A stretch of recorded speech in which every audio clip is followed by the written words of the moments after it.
I'm Kaylin, and welcome back to BCA Today, BCA's student-run TV show. Tune in every week to get the latest on what's happening around the world, in America, locally, and right here at BCA. Without further ado, let's get started.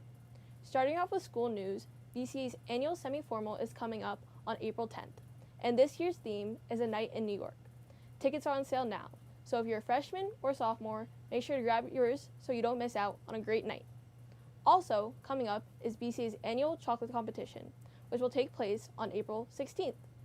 This year, the Culinary Juniors will be creating cakes based off Netflix original series and movies, including Bridgerton, Squid Games, The Queen's Gambit, and more. Students will take this competition to showcase their creativity and baking skills. It's always a great event to check out and support your classmates. And with spring break right around the corner, make sure to take time and relax, catch up on sleep, and recharge before we head into the final stretch of the school year. In local news, the Bergen County Animal Shelter has announced that Trevor, a Boston Terrier and Staffy mix, was returned back to the shelter just one day after being adopted. Trevor, who is 2 years old, has spent most of his life at the shelter. Now back up for adoption, Trevor's playful, friendly, and athletic, and a gentle dog, who's also house-trained.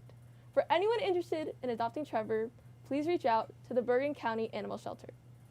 Authorities are putting residents on alert for possible coyote sightings in Bergen County. This comes after a coyote was spotted walking in Leona's residence backyard 1 week ago today. Furthermore, another coyote recently attacked a woman in Woodcliff Lake. Make sure to be safe and check your surroundings. And now to Sam with an interview with one of our tennis state champions. This past fall, the Bergen Tech girls tennis team won the NJ Group 4 state championship in a 3-2 win over West Windsor Plainsboro South. It's the first state championship in BT girls tennis history.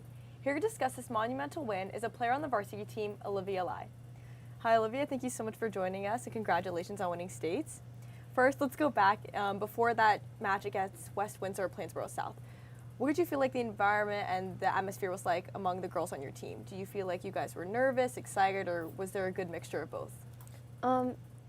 I think that we were definitely nervous because obviously it's a state match.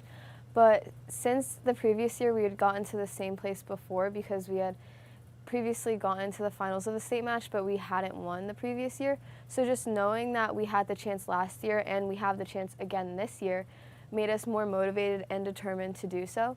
So we were also just trying to keep the vibes like lively so that we could pull through and ultimately win the match.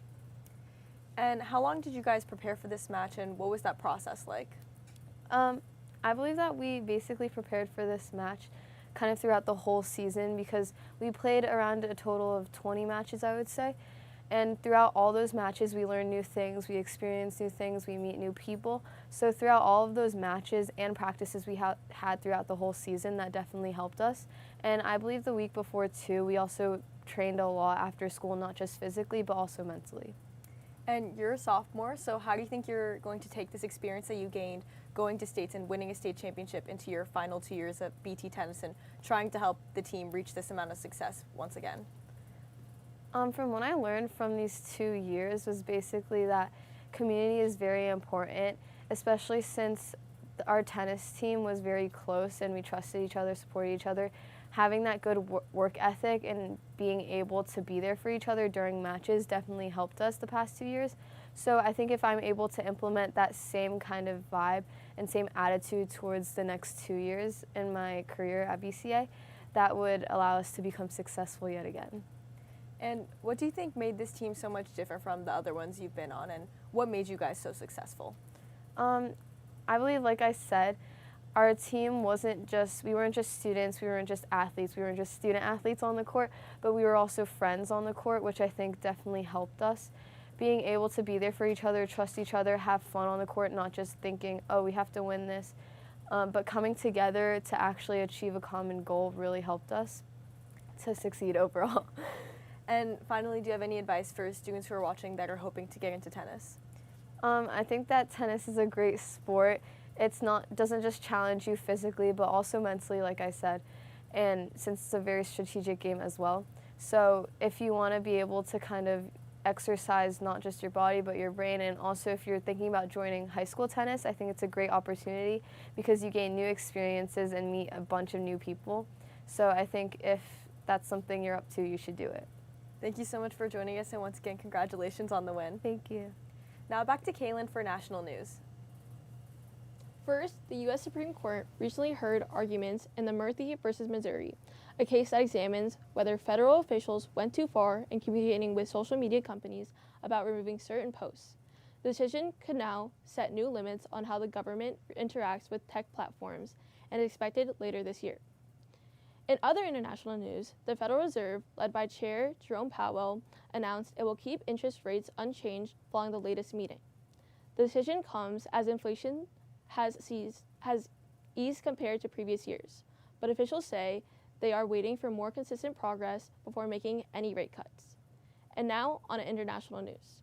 In Europe, the European Union has officially approved new climate change policies aimed to reducing carbon emissions by at least 55% by the year 2030. The plan includes stricter regulations on factories, increased investment in renewable energy sources like wind and solar power, and incentives for electric vehicle production. Leaders say the goal is to significantly slow the effects of climate change while also transitioning into a more sustainable economy. Meanwhile, in Japan, scientists have launched a new space mission aimed at studying the origins of the universe. The mission will collect data on cosmic radiation and distant galaxies, helping researchers better understand how the universe was formed and evolved over time. That's all for our show today. I'm Kaylin. And I'm Samantha. Thank you so much for watching and have a great spring break. We'll see you next time here on BCA Today.